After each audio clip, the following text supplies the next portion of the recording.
गांठ बांध लें और शरीर के एक एक अंग को कान बना के सुनिए।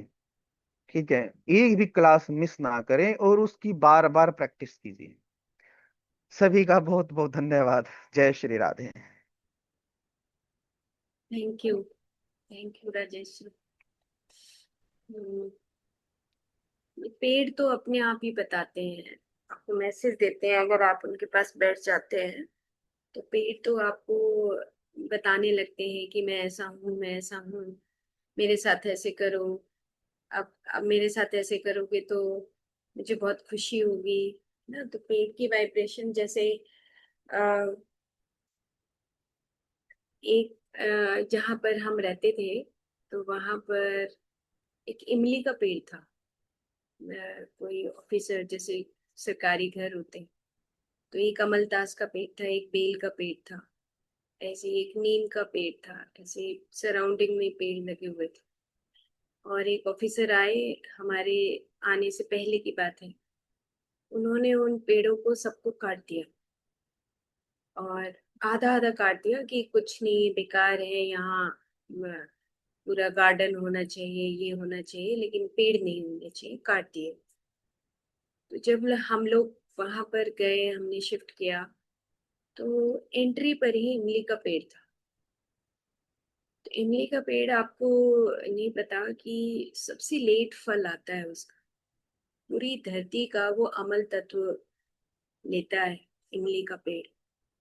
और पूरी धरती का अमल जानते हो कि मतलब अगर हमारे अंदर एसिडिटी हो जाए, हमारे अंदर यूरिया बढ़ जाए, यूरिक एसिड बढ़ जाए, तो हमारे शरीर में फफूले होने लगते हैं ना, गांठें पड़ने लगती हैं हमारा। अगर यूरिक एसिड बढ़ जाता है, यूरिया बढ़ जाए, एसिडिक एसिड बढ़ जाए, सेम ऐसे ही धरती के अंदर भी जब कहीं कहीं उभार दिखे और कहीं कहीं हम धरती को फटी हुई देखें, तो ये समझ लें कि इसका जो है एसिडिक नेचर, इस धरती का एसिडिक नेचर है।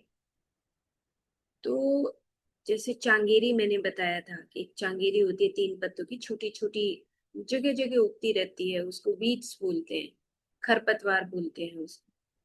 तो वो जो चांगेरी जहां पर भी उगेगी, ये समझ लो कि हमने कहीं, मतलब मनुष्य ने कहीं पर कोई गलती की हुई है कि इस धरती को सुरक्षित नहीं किया हुआ। तो खटास के रूप में चांगेरी निकलती है। अगर हम चांगेरी के पत्ते खाएं तो वो खट्टी होती है, अमल अमल होती है। तो इसका मतलब ये हुआ कि वो कोई बीज थोड़ा डालता है, उसकी कोई खेती थोड़ा करता कोई, कि भाई बीज डाला तो खट्टी आ गई, है ना। तो वो खट्टापन, धरती का खट्टापन चांगेरी के रूप में बाहर निकलता है, छोटे छोटे रूप में, अलग अलग पौधों के, अम्लीय पौधों के रूप में पृथ्वी अपना एसिडिक नेचर बाहर निकालती है। ऐसे ही इमली का जो पेड़ होता है उसका फल बहुत लेट लगता है, यानी कि 20 साल के बाद वो इमली का फल बोला जाता है कि प्रॉपरली वो ग्रो करता है। और बहुत समय लगता है। जैसे गाजर तो बहुत जल्दी आ जाती है, मूली बहुत जल्दी आ जाती है, शकरकंदी लगाओ तो बहुत जल्दी आ जाती है, क्योंकि वो 6 महीने का उसका अपना टाइम है, आएगी और खत्म हो जाएगी। लेकिन इमली का पेड़ तो सालों साल जिंदा रहता है। तो देखा कि इमली का पेड़ वहां पर उसको काट दिया गया। बहुत कोशिश की कि वो दोबारा से जन्म ले ले, दोबारा से उसके अंदर से कुछ उपल फूट आए, पर वो नहीं हुआ। फिर उसके साइड में, उससे आगे अमलतास का पेड़ था, तो अमलतास का पेड़ भी ऐसे ही काटा हुआ था। और नीम का पेड़ और बेल का पेड़, ऐसे कुछ बेल के पेड़ थे, उसके बीच में एक टेम्पल बना हुआ था, तो बेल का पेड़ भी काट दिया। तो हम लोग जैसे गाय रखते थे, तो उसका गोमूत्र का हमने रख रखा था कि गोमूत्र इकट्ठा करते थे। इकट्ठे का मतलब कि जैसे वो जो गोमूत्र है वो एक जगह स्लोप में जाके एक ऐसे हमने बना रखा था कि उसमें जाके वो इकट्ठा हो जाता था, और वहां से हम बाल्टी भर के और सारा खाद के रूप में उसको डालते थे। तो हमने उसको गोमूत्र थोड़ा उन पौधों में डालना शुरू कर दिया चारों तरफ पौधा, कि शायद इनके अंदर कुछ अगर जीवन बचा है तो हम उसको गोमूत्र के सहारे और गोबर है उसके सहारे से हम उनको जिंदा करते। सिर्फ एक इमली का पेड़ ऐसा था कि जिसने दोबारा से जन्म नहीं लिया। उसकी बहुत कोशिश की कि शायद उसकी छोटी सी कोपल, मतलब बहुत तकलीफ थी। उस पूरे एरिया में जैसे उजाड़ होता है ना, उजाड़ हो जाता है, से उजाड़ हो चुका था। तो बेल का वैसे पूरी तरीके से बिल नहीं आया, लेकिन उसके अंदर से कुछ कुछ शाखाएं फूटने लगी। और हम लगभग 2 साल वहां पे रहे, 2 ढाई साल। तो पूरे मंदिर के चारों तरफ जो पेड़ थे वो तो फिर से उगाए, और हम गोमूत्र से उसको सींचते थे। तो बताने का मेरा यहाँ मतलब ये है कि इसे दीमक लगी हुई थी कुछ पेड़ों में। तो हम सुबह सुबह क्या करते थे कि वहां से उसको मिट्टी को खोद देते थे। और भी काफी सारे पेड़ थे, पीछे के एरिया में काफी खाली पड़ा था। हम सुबह सुबह 4-5 लोग जाके और खोद के मिट्टी को, और उसमें उस गोबर उसको गोमूत्र को ऐसे सींचते थे, जैसे नहलाते हैं ऐसे, मतलब नहलाने के तौर पे हम उनको वहां पे ऐसे डालते थे। तो धीरे धीरे देखा कि दीमक वहां से अपने आप ही गायब हो गई। फिर हमारे एक पीछे वहीं पर जहाँ गौ गाय बनती थी वहां पे दीमक एक वो था, चौखट होती है जैसे, तो पुरानी कोई ऑफिसर्स केयर तो करते नहीं है।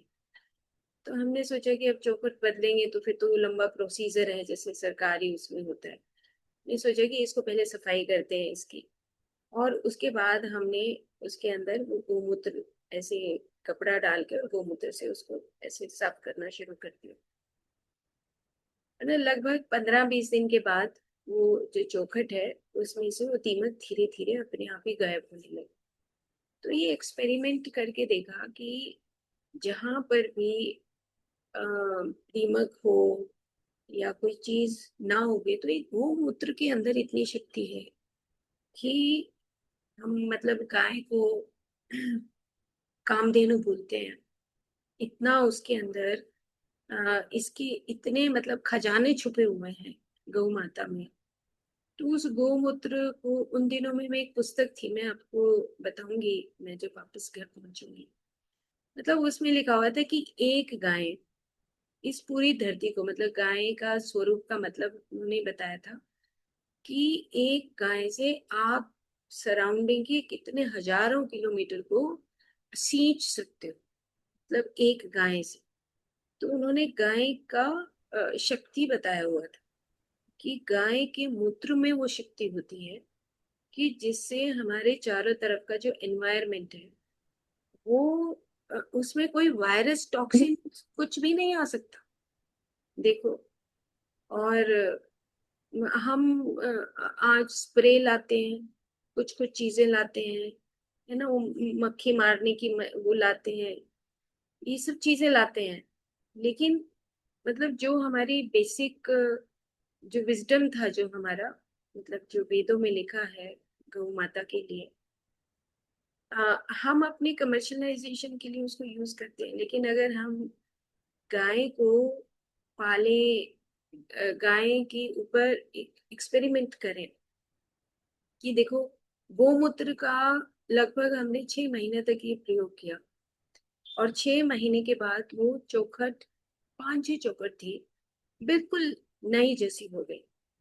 भरी तो गई, थोड़ा हमने उसको ऐसे किया, उसको भरा भी, उसमें हल्दी भी डाली हमने, कुछ कुछ प्रयोग किए कि एक चौखट में हमने गोमूत्र और हल्दी डाल के किया, एक को प्लेन किया।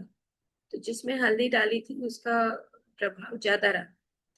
तो ऐसे ही जो एक और बताया जाता है कि जब गायों के ऊपर मैं वर्क कर रही थी, तो उसमें ये देखा कि एक भोपाल में एक एक्सपेरिमेंट हुआ, अभी कोई रिसर्च सेंटर है गाय का। तो जब कोई गाय अपना फिजिकल बॉडी छोड़ जाती है और उसको, एक तो हटवारे में चला जाता है, उसकी खाल उतार लेते हैं, हड्डियां निकाल लेते हैं और उसको सेल कर देते हैं। एक तो प्रोसेस वो होता है, और एक प्रोसेस होता है कि जो हमारा एक रिचुअल है, यानी कि जो नियम है किस प्रकार से, जैसे हमें संस्कार किया जाता है, अंतिम संस्कार किया जाता है, ऐसे गाय का जो अंतिम संस्कार करते हैं तो उसमें लगभग 6 फीट नीचे तक खड्डा खोदते हैं, क्योंकि मेरे हाथ से हुआ हुआ है इसलिए मुझे पता है। उसके बाद हम 10-12 ऐसे कट्टे नीम उसके नमक के रखते हैं। उसके बाद हम गाय को उसको ऊपर रखते हैं, उसके बाद फिर से नीम के कट्टे, वो नमक के कट्टे, उसके बाद उसको दबा देते हैं। उसके बाद ये बताया जाता है कि जो धरती बंजर होती है, जो धरती बंजर है,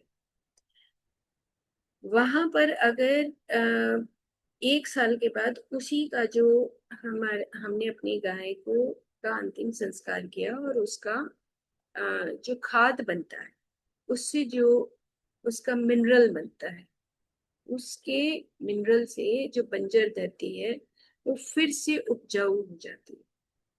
तो ये जब मैं हम लोग जींद में थे, तो जब हम गायों के साथ काम कर रहे थे, तो लोग कहने लगे कि ये जो हटवारा है, हटवारा था एक, तो वहां से जो लोग निकलते थे, तो उनको मतलब वहां से जैसे हम लोग भी निकलते तो नाक बंद करके निकलते थे, क्योंकि जो भी गायें और ये सब कटता था तो वो सब अलग अलग होता था, अलग अलग कुएं बने हुए थे, तो बहुत बदबू आती।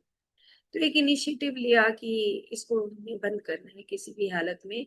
जो एक अंतिम संस्कार होता है, जैसे एक मनुष्य का अंतिम संस्कार होता है, ऐसे ही हम गायों का भी अंतिम संस्कार करेंगे इसी तरीके से। तो बहुत अपोज अपोज भी किया लोगों ने, मतलब ऑफिसर्स ने, इतनी जगह कहाँ से आएगी, नमक कौन लाएगा, ये कौन लाएगा, ये सारी बातें।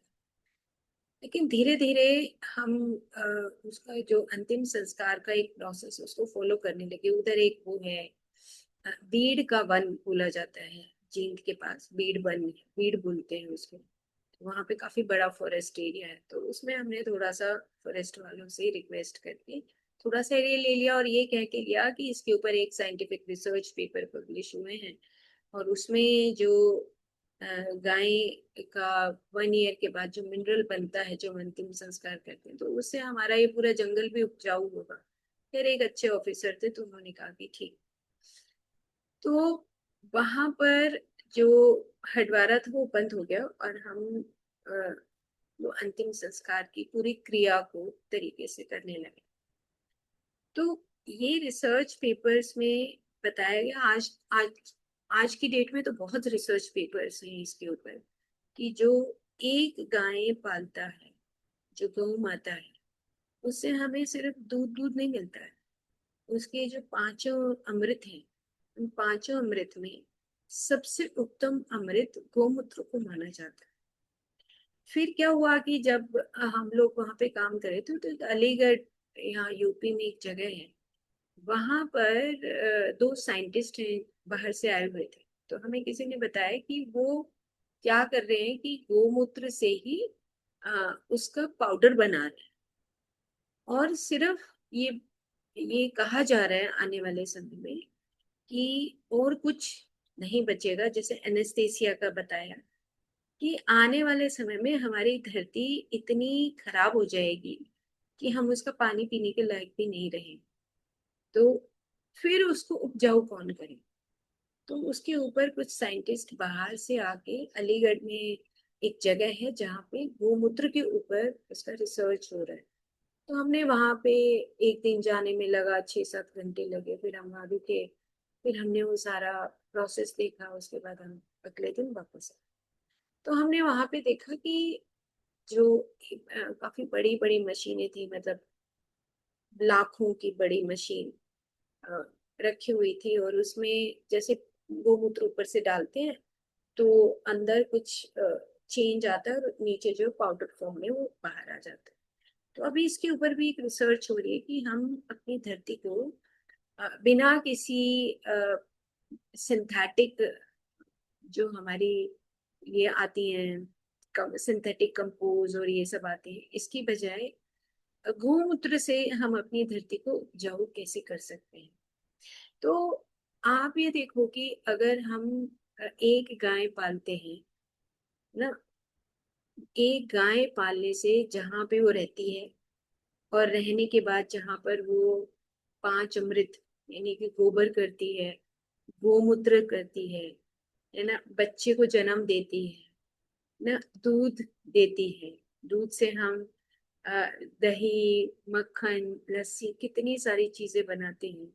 ये हमारा मतलब एक पहले ट्रेडिशन था कि जो हमारा परिवार नहीं, हम नहीं, हम और हम दो नहीं, ना उसके साथ जो गाय हैं, चारों तरफ पशु पक्षी हैं, उनको हम परिवार मानते थे। आज तो भाई थैली का दूध पकड़ लाओ, है ना, और उसको चाय बना लो, उसकी दूध उबाल के दही में कन्वर्ट कर लो। मतलब हमारी जो सोचने समझने की जो शक्ति है वो बिल्कुल मर चुकी है। तब मेरे को अपने अंदर से ये भाव आता है। मतलब मैं अभी आईटी मंडी जब गई, तो वहां पे ना क्या हो रहा था कि एक ऐसी शॉप थी। तो लोग ऐसे आ रहे हैं सुबह सुबह चल के ना, अर्ली मॉर्निंग में, एक ऐसे अपना मतलब वो नाइट सूट टाइप डाले हुआ है और थैली पकड़ के आ रहे हैं, एक थैली ऐसे दूध की लटकी हुई। माय गॉड, आईटी मंडी में आप आईआईटीएन बन रहे हैं ना, और आईआईटीएन बन रहे हैं, थैली पकड़ के ला रहे हैं। ठीक है, क्या मतलब, कुछ तो नया होना चाहिए, कुछ जागृति होनी चाहिए कि सेम है। इसलिए मतलब दिल मेरा बहुत खराब हुआ, और मैं वहां से कुछ मतलब पहले ही आ गई वहां से, क्योंकि अंदर से ये लग रहा था कि इतनी हायर पढ़ाई और हम अभी वहीं जी रहे, कुछ बदलाव नहीं। कहीं पर तो हम नई चीजें देखें, कुछ हमारे अंदर कुछ नई क्रिएटिविटी हो। तो हमारा मकसद क्या है? हमारा मकसद ये है कि हम किस प्रकार से अपने ऊपर एक्सपेरिमेंट करके अपने आप को इवॉल्व कर सकते हैं। और सही कहा राजेश जी ने कि सराउंडिंग में आपको जो भी मिलता है, हमारा संसार क्या है, एक श्लोक था बहुत पहले कि भाई हमारा संसार कौन है। हमारा संसार ये नहीं कि हम यहाँ से एरोप्लेन में बैठे और पूरे यूएस को देखें या कनाडा को देखें, तो ये संसार नहीं है। संसार कौन है? हमारे चारों तरफ जो है, वो कहते हैं ना कि जीसस क्राइस्ट का एक है कि भाई लव योर नेबर्स। एंड में मरते हुए उन्होंने ये कहा कि लव योर नेबर्स, ना। तो मतलब नेबर्स कौन? नेबर्स कौन? जो तुम्हारी आंखों के सामने है, जो तुम्हारे चारों तरफ है, ये नहीं कि पड़ोसी। हमने अपने शब्दों को बिगाड़ दिया है। तो लव योर नेबर्स मतलब हमारे चारों तरफ जो भी है, हम जितना उनको सुख दे सकते हैं, जितना उनको इवॉल्व कर सकते हैं, जैसे बताया कि भाई ये पेड़ पौधे हैं, अब ना भी करते हैं वहां पर, अ, जहाँ पे हमारी पोस्टिंग थी, हम ना पेड़ों को गौमूत्र देते, चलता रहता। लेकिन एक ट्रायल किया, जाते ही मतलब मैंने उस इमली के पेड़ को गले लगा लिया और कोशिश की कि वो, उसके पास एक करौंदा था, करौंदे का पेड़ था, जहाँ पे मैंने बताया था कि वो आवाज कर रहे हैं, हम मेडिटेट करें, तो कह रहे हैं कि तुम मुझे हमें डिस्टर्ब करें, हमारे किचन का टाइम शुरू हो गया। करौंदे के पेड़ से आवाज आई थी कि तुम यहाँ से निकलो, चलो, मतलब सूरज की किरणें आ रही हैं, और कहे हमारा किचन का प्रोसेस शुरू हो चुका है, तुम यहाँ से चले जाओ। तो पेड़ पौधे तो हमारे लिए एक मतलब हमारी इतनी बड़ी फैमिली है, जो हमारी पूरी धरती को समेट के रखती है ना। और पूरी धरती में एक, फिर उसके बाद उन दिनों में मतलब पता नहीं क्या प्रोसेस चल रहा था, एक बुक पढ़ी मैंने, थियोसॉफिकल सोसाइटी की बुक थी। उसमें मर्चेंट डेक करके कुछ एक पुस्तक का नाम, मतलब उनके ऑथर थे। तो उन्होंने चींटी का और घास का बता रखा था कि मतलब इंसान कितना ही बेरहम हो जाए, इस पूरी धरती का नाश कर दे, मतलब इंसान ही कर सकता है क्योंकि उसी के पास ये शक्ति है, मतलब कि जो सत्यानाश कर सकता है ना? और फिर भी एक सिर्फ घास में इतनी ताकत है कि वो धरती को फिर से जिंदा कर देती। तो वो कहते हैं अच्छा घास कैसे कर सकती है? तो घास के अंदर जो कॉन्शियसनेस है, घास के अंदर जो चेतना की शक्ति है, फाड़ो फिर से उग जाता है ना। हमारा हाथ तोड़ो, काटो उंगली, फिर से नहीं हो सकती। तो ऐसी मैंने कुछ पुस्तकें पढ़ी, छोटी छोटी बुकलेट के रूप में थी वो। तो मैं दंग रह गई कि मतलब हम हमारा अहंकार ही नहीं लिया दिया पड़ता, है ना। हमारा तो अहंकार ऐसे कि मैंने कर दिया बस, ऐसी की तैसी, मतलब दांत अंदर से दबने लगते हैं, चबाने लगते हैं हम दांत की ऐसी। मेरे से तो ऐसा करा कैसे। लेकिन एक घास के अंदर एक शक्ति है कि जो हमारी पूरी धरती की आत्मा बोला गया उसको, कि धरती की आत्मा है घास, कि वो फिर से जीवन दे देती है। और एक मनुष्य जिसका एक खोपड़ी, जिसको हायर ब्रेन बोला गया, उस खोपड़ी के अंदर ये नहीं जाता, उसका ईगो ही नहीं लिया दिया पड़ता। तो मतलब कितना डिफरेंस एक घास और एक मनुष्य की खोपड़ी का, कि उस खोपड़ी में सब कुछ है, उसके पास क्रिएटिविटी है, उसके पास सोचने समझने की शक्ति है, उसके पास काम करने की शक्ति है, ये ब्रेन है। और कितनी सारी पावर्स हैं एक मनुष्य के पास, अगर चाहे तो भगवान बन सकता है। लेकिन अब वो एक विनाश की तरफ चला क्योंकि वो लिमिटेशंस हैं। बड़े बड़े इंस्टीट्यूशन में जाओ तो ऐसा लगता है कि यहाँ पे भी मरे हुए ही लोग हैं, यहाँ पे भी जिंदा नहीं, सेम वही चीज फॉलो कर रहे हैं, सेम वही। इतने ही बड़े इंस्टीट्यूशन हो, अगर वही चीज फॉलो हो रही है तो देर इज नो डिफरेंस, है ना। वहीं पे चाय पी रहे हैं और वहीं पे कप फेंक रहे हैं, बाहर बाहर फेंक रहे हैं, वहां पे रखा है डस्टबिन। लेकिन कौन सी एजुकेशन है, कितनी हायर एजुकेशन में भी वही चीजें चल रही है। कोई नो केयर, गिर रही है तो गिरने दो, कौन सा अपना है यहाँ पर। ये तो इंस्टीट्यूशन में आए हैं भाई, अपना अपना क्या है यहाँ। अब अपनी धरती मानते तो हम शायद उसको चाय के गिलास को अंदर डालते।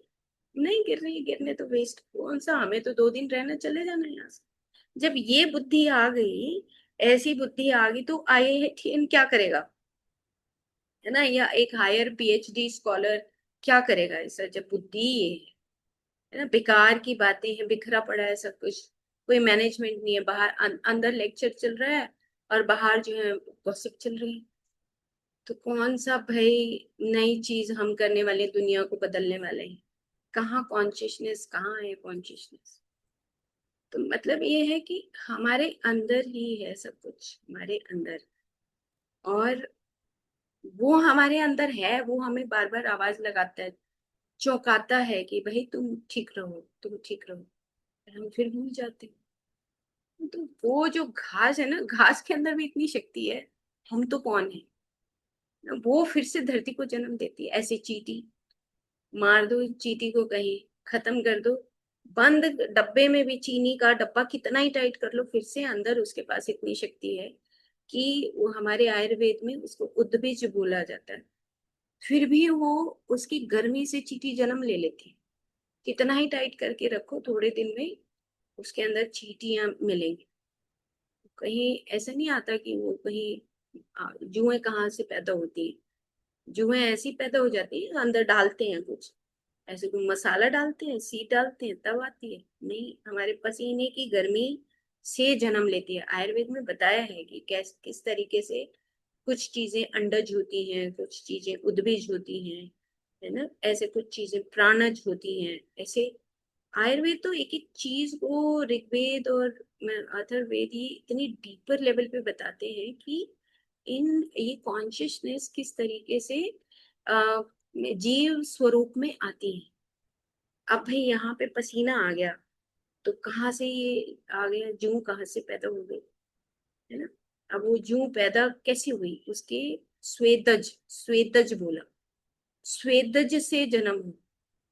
तो मतलब कि ऐसी गंध जिससे किसी जीव की उत्पत्ति हो जाए। सेम ऐसे ही चींटियां, जो धरती के अंदर गर्मी है ना, उसके अंदर से वो जन्म लेती हैं, वो मरने नहीं देती, धरती की कॉन्शियसनेस को जिंदा रखती है। और हमारी तो शक्ति क्या है, हम तो हैं कौन, ना। एक चींटी के अंदर वो ताकत है जो धरती को जिंदा रख सकती है। और हम क्या करते हैं, हमारे अंदर तो अहंकार, हम तो ऐसे, हम तो ऐसे। 5 डिग्रियां क्या ली, 5 डिग्रियां क्या ली हैं, 5 डिग्रियों से कुछ नहीं होगा। हमारे अंदर जो कॉन्शियसनेस है उसको हमें जगाना होगा। जब तक वो नहीं जागेगा तो कोई इंस्टीट्यूशन हो, कोई ऑर्गेनाइजेशन हो, चाहे हम खुद में हो, हमारा घर हो, इंस्टीट्यूशन से बात नहीं बनती। उसके अंदर एक हमारा जो अंदर हमारा जो एक कॉस्मिक ऑर्डर है, उसको हमें पहचानना है। कॉस्मिक ऑर्डर को अगर हम नहीं पहचानेंगे तो फिर कहीं चले जाओ, कोई चीजें कुछ कर लो, वेस्टेज ऑफ टाइम नहीं होना चाहिए। अंदर से एक घास के अंदर और चींटी के अंदर बहुत ताकत है। टर्माइट्स बोला जाता है कि जो जहां जहां टर्माइट्स होती हैं वहां पे पंच तत्व बैलेंस्ड माने जाते हैं। ऐसे बोला जाता है, आपने देखा होगा कि छोटे छोटे मिट्टी के वो खंडर से दिखते हैं दूर से।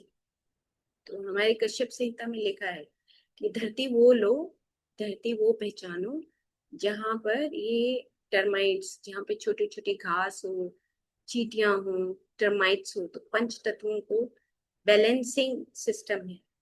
ये मैंने देखा कि जब मैं एक इंस्टीट्यूशन में गई थी बेंगलोर में। जीतू कृष्णा मूर्ति का एक इंस्टीट्यूशन है, वैली इंटरनेशनल स्कूल है, आई थिंक बहुत साल पहले की बात है, 15-16 साल पहले की बात है। वहां पे 10 दिन रहने का मौका मिला था। वहां पे 100 एकड़ लैंड में वो स्कूल है, और वहां पे वो टर्माइट्स, दूर अगर आप निकल जाओ तो टर्माइट्स मिलती।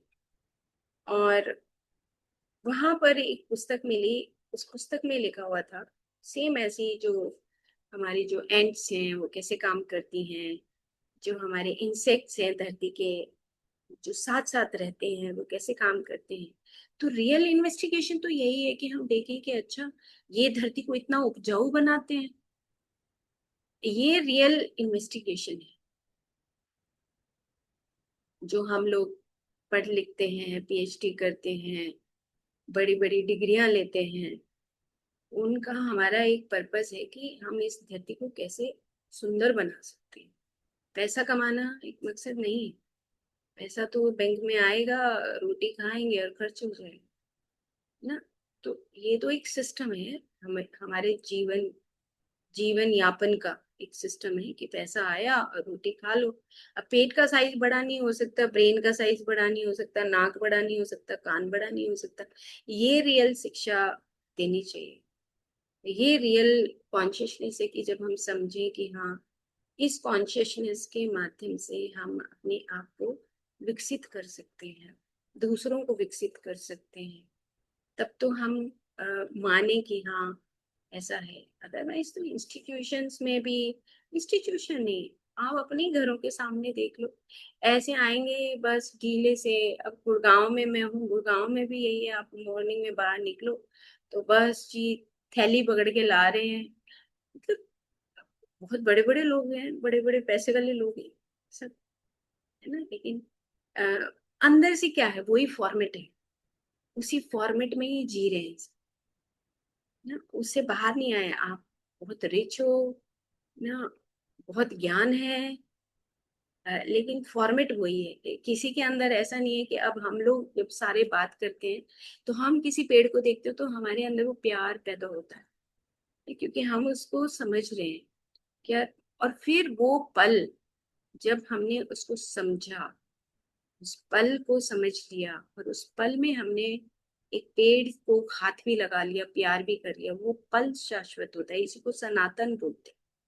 ये सनातन है। सनातन का मतलब ये नहीं कि राग अलाप हो कि सनातन सनातन सनातन। सनातन वो नहीं होता। सनातन वो होता है कि तुमने ऐसा क्या किया, तुमने ऐसा क्या सोचा, है ना, और तुमने ऐसा कौन सा कर्म किया जो जिंदा रह गया, मरा नहीं। कबीर मरे थोड़ा है ना। कल हम सब लोग बैठ के, मेरी जो कजन्स हैं, हम सब बैठ के ऐसे ही कुछ बात कर रहे थे, कोई पुस्तक लिखने की बात कर रहे थे।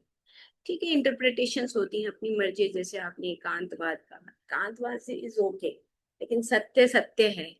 अब हम ठीक है, हम अपनी इंटरप्रिटेशन से अपनी वो अपवर्ड पोजीशन जो बताए कि जो मन ने कहा वो छाप दो।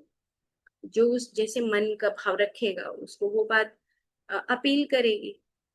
मेरे जैसे को हो सकता है ना अपील करे, किसी और को हो सकता है ना अपील करे।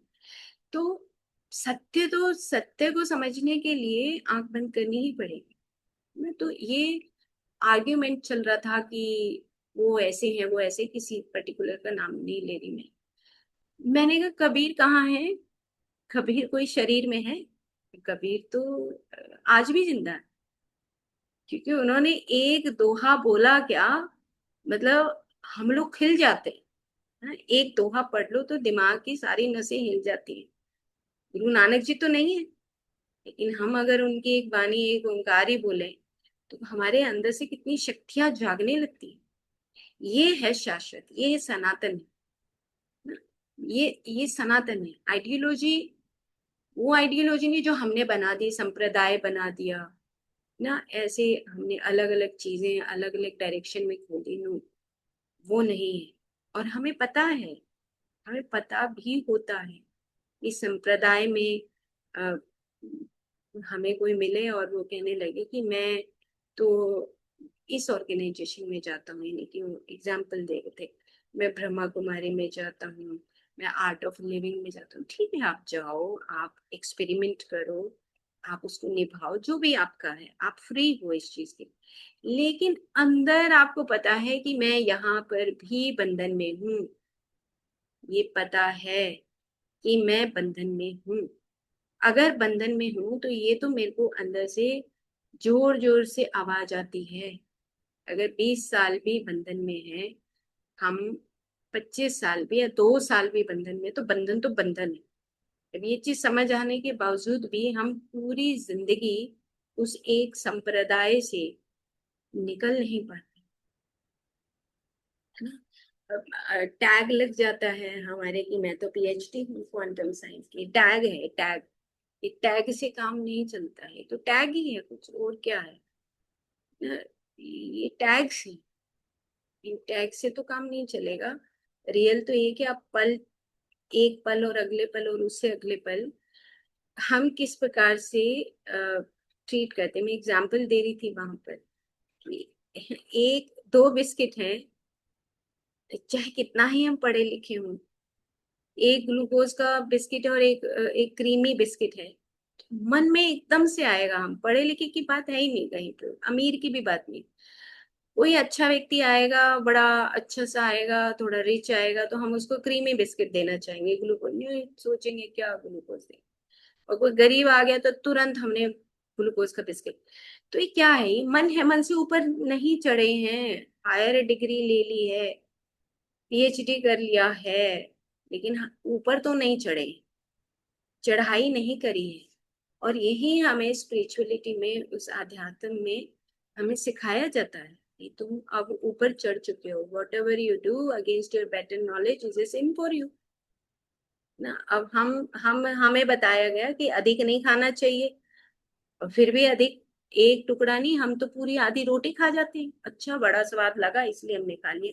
ये नहीं पता बॉडी की अंदर से जो सेल्स हैं वो चिल्लाती हैं, यार बस करो, मत लो मत लो मत लो। फिर इधर से बॉडी निकलेगी, इधर से बॉडी बड़ी हो गई, इधर से हो गया, इधर से फैट बढ़ गया, कहाँ जमाएगा वो?